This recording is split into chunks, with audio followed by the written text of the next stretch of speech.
Okay, we've now moved on to lesson 18 of this pair programming session. I am the driver and Bhabha is going to be my navigator, and now we are on lesson 18. As I said, we're going to be building the user model.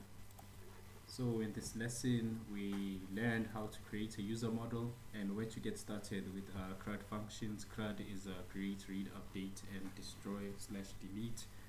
Just remind ourselves of that, and we are going to get started with CRUD functions. And we also learned about two new HTTP methods and saw how to create an index page to display all of our users that are in our database. So with this index page we are going to start interacting with our application from the browser rather than from the REPL environment or from our campus, right? And we are also going to modify our controller and routes to make better use of middleware functions and interactivity amongst our actions. So the first part I want us to start with in our code is our main.js file, as always. Now main.js files, the only changes we've made from the last lesson is that we now have two new modules here. We have the subscriber module and we have the user.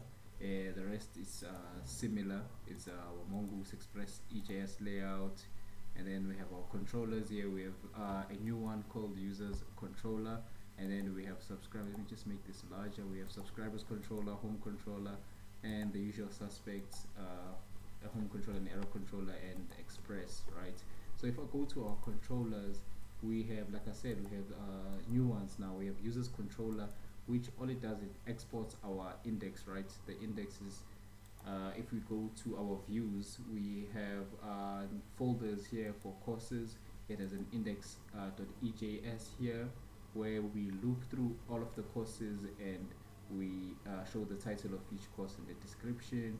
And then we have our subscribers here where we do a similar thing. We look through each of our subscribers in our database and we show the name and email of the subscriber, right? And then we have the subscriber.ejs here where we show the subscriber name and the email for each of those. And then if you go to users, we actually have a table here, right? And the table looks through all the users and shows the full name, email and zip code. So I'm just going to open our MongoDB campus here to show you that this is what our database looks like. We have users here, we have subscribers, and we have courses. We can ignore this context here, right?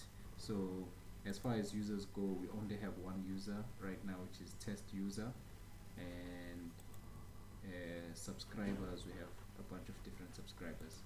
And courses, we still have a tomato land course. And if I move on to something else, I just want to go back to users controller.js. We export our index as an object, right? And then we go to our subscribers.controller here. We have these functions: get all subscribers, get subscription page, save subscribers. And in our home controller, the only changes that we made, this is what we had last, I commented it out. Now we just prevent repetitive code by just, instead of having a bunch of functions that we each attach this module dot exports object to, we create just one object, right, that contains all of the functions, right? And then now if I go to our models, we have our course.js here. That's where we define the course schema. And then we have subscriber.js, that's where we define the subscriber schema, as we saw in the last lesson 17.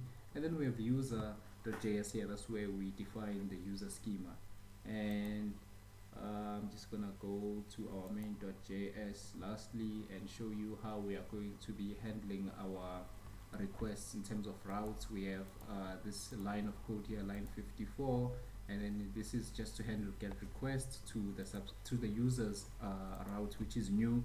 We didn't have this before, and all we are going to do is that we're going to call the users controller module, and we are going to run the index within that module. If you remember, it's this function right here, this callback function here. So this is better. It's better off if I show you how this works. Like in the textbook it was said, what we are going to be doing now is that we are going to be interacting with our application from the browser, so we can view everything in our database in the browser. As you can see, we have our courses here, we have our users here, right? So what I'm going to do is that I'm going to open oh, first I have to run the server. Okay, let me just refresh this so that it crashes, because the server, I'm not currently running the server. So if I click on this, it's not going to work, but I'm gonna say npm start here and just wait for the server to run.